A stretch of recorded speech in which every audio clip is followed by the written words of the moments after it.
Ajaran dan pemikiran umat Kristiani begitu dangkal. Pertanyaan-pertanyaan dan pemikiran mereka ialah sebatas tetek bengek penuh omong kosong yang tidak ada sangkut paut ataupun kaitannya dengan kesucian, cara hidup baik dan mulia, menghindari perbuatan jahat yang tercela, maupun praktek latihan pengendalian diri.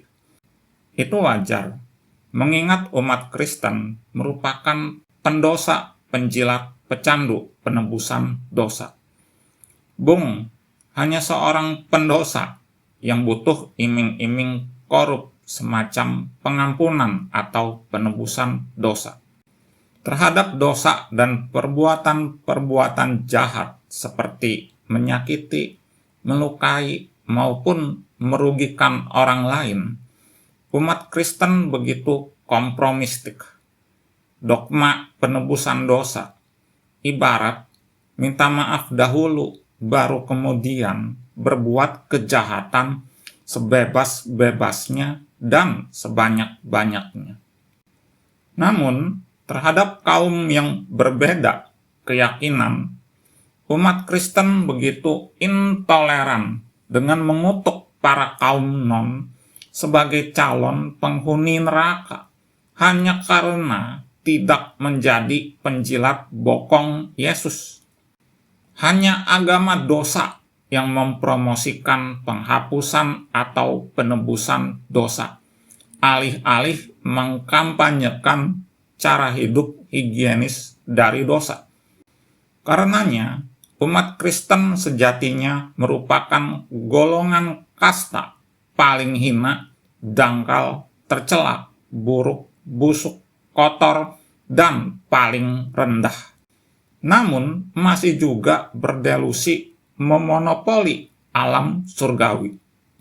Umat Kristen tampak kotor di mata kaum pemeluk agama suci maupun kaum pemeluk agama kesatria. Ada seorang Kristen mencoba berdebat dengan bertanya, siapa manusia pertama yang diciptakan oleh Tuhan menurut agama Buddha?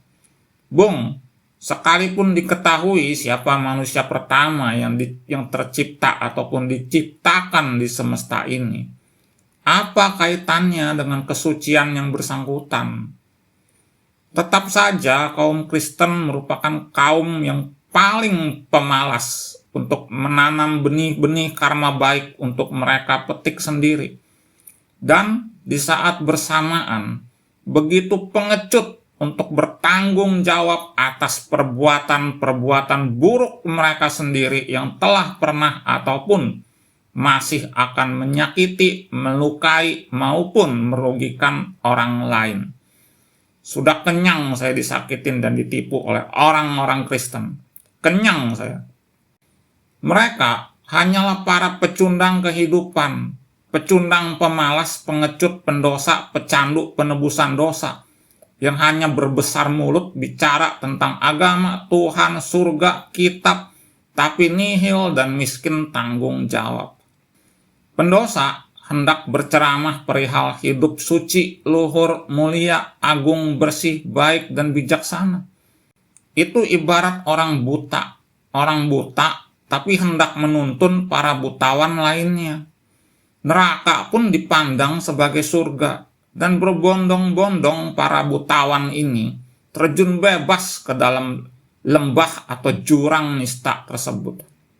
Untuk apa jauh-jauh bicara persoalan siapa manusia pertama yang diciptakan Tuhan?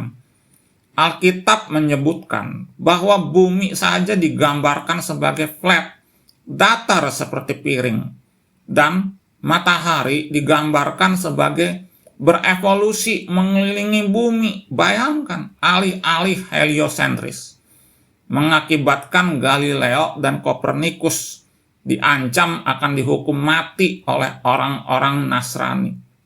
Sains telah membuktikan wanita bukan diciptakan dari tulang rusuk laki-laki, namun sebaliknya, pria diciptakan dari kromosom perempuan, sehingga seluruh laki-laki di dunia generiknya ialah perempuan. Mengapa orang Kristen hanya sibuk berkutat pada spekulasi yang sama sekali tidak berfaedah? Apa penting membahas tentang hari kiamat? Toh, Anda akan mati sebelum bumi ini kiamat. Di mana vonis hidup umat Kristen itu sudah sangat jelas.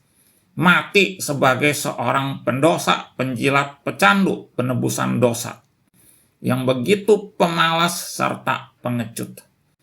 Apa penting membahas perihal siapa manusia pertama yang diciptakan Tuhan? Apa kaitannya semua itu dengan praktek latihan disiplin diri dalam jalan kesucian? Oke, untuk memuaskan Kristen yang mengajukan pertanyaan, siapa manusia pertama yang diciptakan oleh Tuhan? Maka kita akan membahasnya. Sang Buddha pernah bersabda, Yang Mulia Ananda mendatangi Sang Bhagawa dan berkata kepada beliau, Bhante, di hadapan Sang Bhagawa aku mendengar ini. Di hadapan beliau aku mempelajari ini. Abhibhu, seorang siswa Sang Bhagawa Sikhi, sewaktu sedang menetap di alam Brahma, menyampaikan suaranya ke seluruh 1000 sistem dunia. Berapa jauhkah Bhante Sang Bhagawa, Sang Arahat, yang tercerahkan sempurna, dapat menyampaikan suaranya? Ia adalah seorang siswa Ananda. Para Tathagata adalah tidak terukur. Untuk kedua kalinya, Yang Mulia Ananda berkata kepada Sang Bhagawa, Bhante, di hadapan Sang Bhagawa aku mendengar ini, dan seterusnya.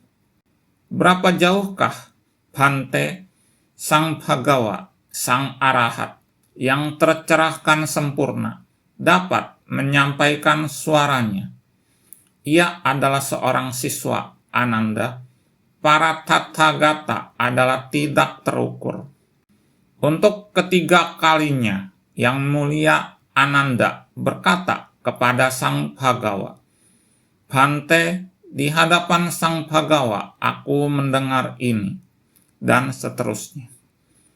Berapa jauhkah Bhante Sang Bhagawa, Sang Arahat, yang tercerahkan sempurna, dapat menyampaikan suaranya?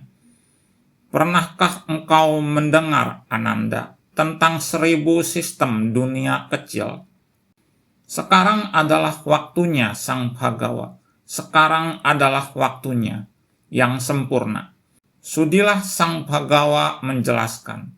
Setelah mendengarnya dari Sang Bhagawa, para bhikkhu akan mengingatnya.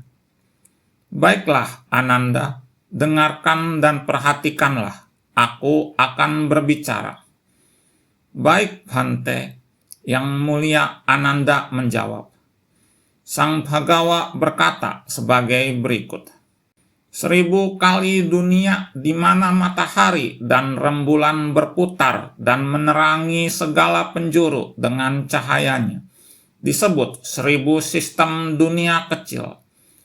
Dalam 1000 sistem dunia kecil tersebut terdapat 1000 rembulan, 1000 matahari, 1000 raja pegunungan Sineru, 1000 Jambudipa, 1000 Aparagoyana, 1000 Uttara Kuru, 1000 Pubawideha, dan 1004 Samudra Raya, 1004 Raja Dewa, 1000 surga para dewa yang dipimpin oleh 4 para dewa, 1000 surga Tawatimsa, 1000 surga Yama, 1000 surga Tusita, 1000 surga para dewa yang bersenang-senang dalam penciptaan, 1000 surga para dewa yang mengendalikan ciptaan para dewa lain, 1000 alam Brahma.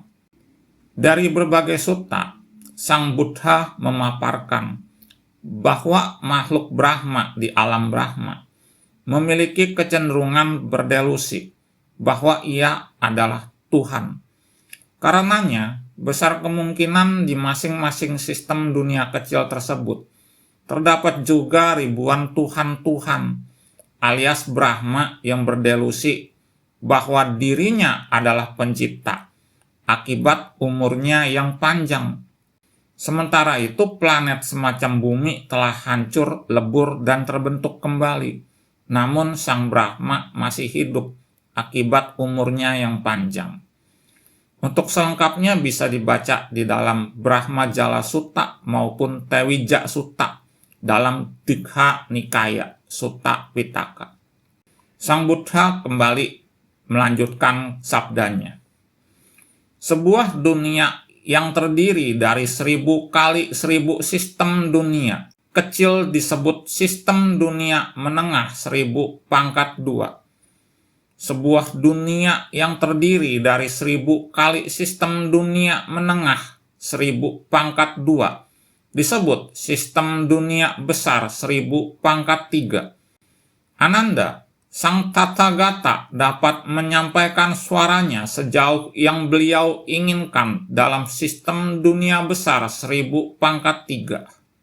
Kitab komentar menjelaskan, itu barulah sistem dunia menengah.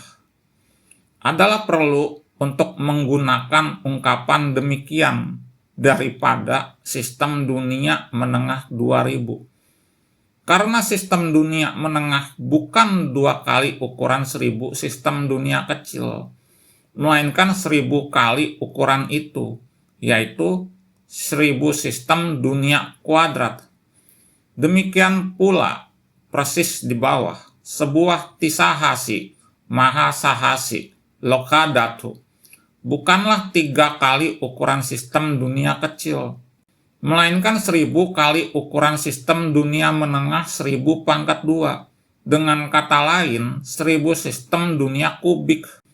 Tetapi dengan cara bagaimanakah Bhante Sang Tathagata dapat menyampaikan suaranya sejauh yang beliau inginkan dalam dunia besar 1000 pangkat 3? Di sini Ananda, Sang Tathagata dengan sinarnya meliputi satu sistem dunia besar 1000 pangkat 3. Ketika makhluk-makhluk itu merasakan cahaya itu, kemudian Sang Tathagata memproyeksikan suaranya dan membuat mereka mendengar suara itu.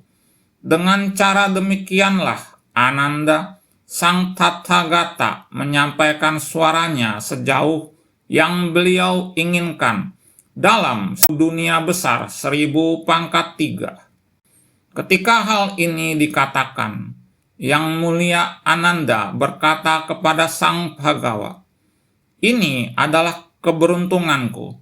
Aku sangat beruntung karena guruku begitu kuat dan perkasa." Jelas, Tuhannya orang Kristen aja nggak ada apa-apanya di sini. Ketika hal ini dikatakan, Yang Mulia Udayi berkata kepada Yang Mulia Ananda, "Apa urusannya denganmu, teman Ananda, bahwa gurumu begitu kuat dan perkasa?"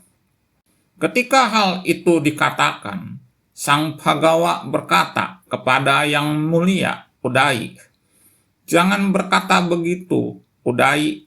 Jangan berkata begitu, Udayi. Jika Ananda meninggal dunia tanpa terbebaskan dari nafsu, maka berkat keyakinannya ia akan menguasai kerajaan surgawi, 7 kali kerajaan besar di Jambudipa ini, 7 kali. Akan tetapi, dalam kehidupan ini juga, Ananda akan mencapai Nibbana akhir." Kitab komentar menjelaskan, Sang Buddha mengatakan ini seolah-olah seorang yang baik hati dan berulang-ulang memberitahu orang lain yang berjalan terhuyung-huyung di tepi jurang, lewat jalan sini ya." Menjadi tidak mengherankan bila dalam judul sutta yang sama, Sutra Mahayana, ada menyebutkan sebagai berikut. "Ananda, mengapa engkau mengatakan ini? Ia adalah seorang siswa yang kokoh dalam sebagian pengetahuan. Tetapi para Tathagata setelah memenuhi 10 kesempurnaan dan mencapai kemahatauan adalah tidak terukur. Wilayah jangkauan dan kekuatan seorang siswa adalah satu hal. Jangkauan para Buddha adalah sangat berbeda. Ini seperti membandingkan sedikit tanah di ujung kukumu dengan tanah di seluruh bumi ini. Sehingga kita patut balik bertanya kepada Sang Kristen, Sang Pecundang kehidupan tersebut. Manusia pertama di planet semacam bumi manakah yang mereka maksud?